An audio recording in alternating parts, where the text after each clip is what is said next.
השתתפות כמעט מלאה, רובם נשארים פה. פעוטונים והגנים עובדים. מה זאת אומרת? מתחילת המבצע. יהודית, זה הכל חינוך שלי. עכשיו זה פסטורליה. שבוע שעבר היה הרבה יותר רציני. 90 משפחות, 300 ילדים, כמעט 100% נוכחות, ואחד אלוהינו. אנשים מצביעים ברגליים. אנשים נשארים בעלומים. בקיבוץ אלומים, 5 דקות משג'אעיה, לא שמעו כנראה שיש מלחמה. פעוטון רימון. מה זה?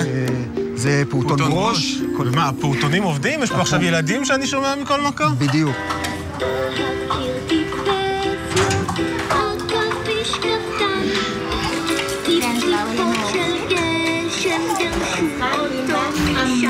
מה אתם עושים פה? מה אנחנו עושים? אנחנו ממשיכים בשגרה שלנו, כמו שאתה רואה.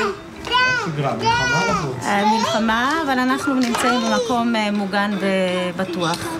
ותפוסה כמעט מלאה. על הסביבה, נכון. חוץ מילד אחד עם וירוס וקצת חום, כל הזעתותים בפעוטון הברוש הגיעו הבוקר לגן. ההורים לא מפחדים להשאיר את הילדים בפעוטון בסיטואציה המטורפת שמתרחשת פה עכשיו בחוץ? אנחנו ממשיכים בשלנו, כך שהילדים פה מרגישים בטוחים ומוגנים, וגם אנחנו.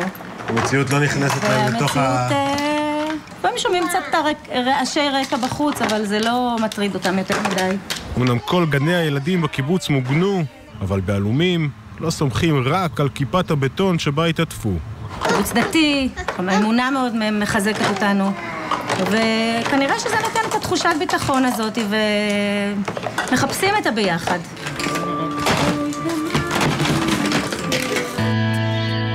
שומע את הבומים האלה? כן, אני שומע, אנחנו שומעים את זה. הילדים צריכים לגדול בתוך אווירה כזאת? שמע, לא פשוט. יש ילדים בחרדות, אני מסכים, יש ילדים שזה, לוקחים פסק זמן וחוזרים. שים לב, האם הייתי הולך לפני 13 שנה ועוזב, עד יעבור זעם? אני לא מדבר על לעזוב, על מדבר מה? עכשיו, יש מבצע, מזה 3 שבועות. שמע, גם רמי לוי לא עושה מבצעים כאלה ארוכים. תבין. חבר'ה, אנחנו חיים ממבצע למבצע, בתוך מבצעים, לפני מבצעים, מלחמות. בואו, אנחנו ממשיכים לחיות. זה לא קצת פסיכי לגדל ילדים בסיטואציה הזאת?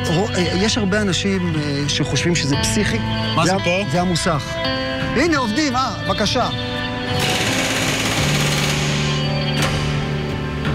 מה, זה הזמן לטיפול 10,000? לא, זה שיפוץ גיר. שיפוץ גיר? כן. אז זה הזמן לשיפוץ גיר? זה הגיע. אז נשנה מתי. האוטו לא מבקש. זמן.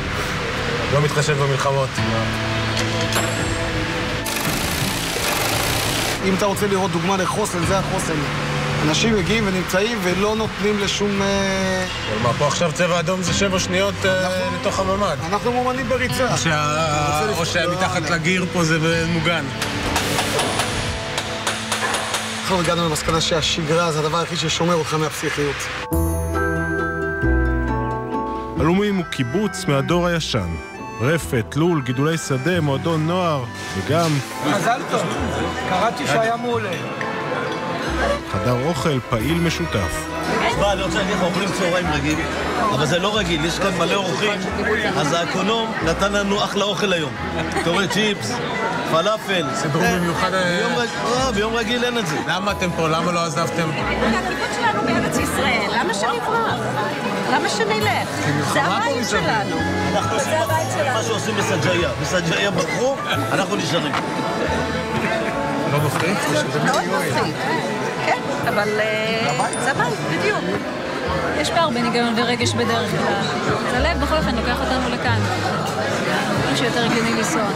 אני גם יצאתי לרמת גן ליומיים ורציתי לחזור הביתה.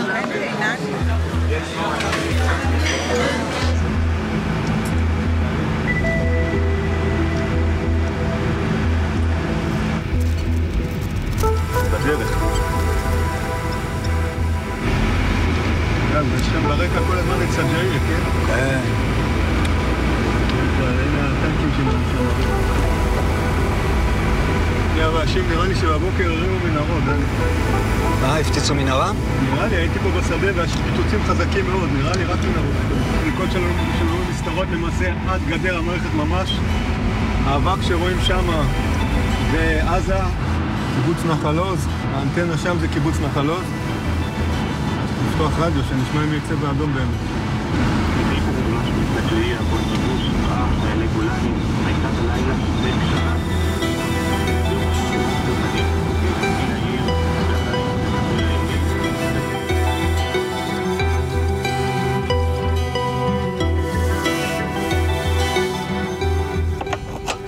מה, זה הזמן לסדר את הצינורות, ערן? אחרי שזורים צריך להשקות. יש תקלה בלילה, באים לסדר, הגזר לא ינבט בלי מים. פה שתלתם גזר עכשיו? זרענו גזר פה ביום רביעי שעבר. באמצע המלחמה? סג'אי, זה לא אותו מיקוד. אנחנו עובדים, צריך להתפרנס.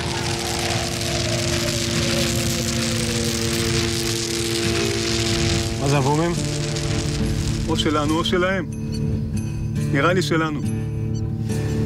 והתפאורה מאחורה עם האפקטים של העשן זה... עכשיו זה פסטורליה. שבוע שעבר היה הרבה יותר רציני. והייתה התלבטות אם להישאר, אם להמשיך לעבוד, אם... לא היה אפילו ערעור. והירי אל עבר עוטף עזה נמשך גם בשעה זו. אור הלר, העדכון שלך. כן, ירי בדקות האחרונות.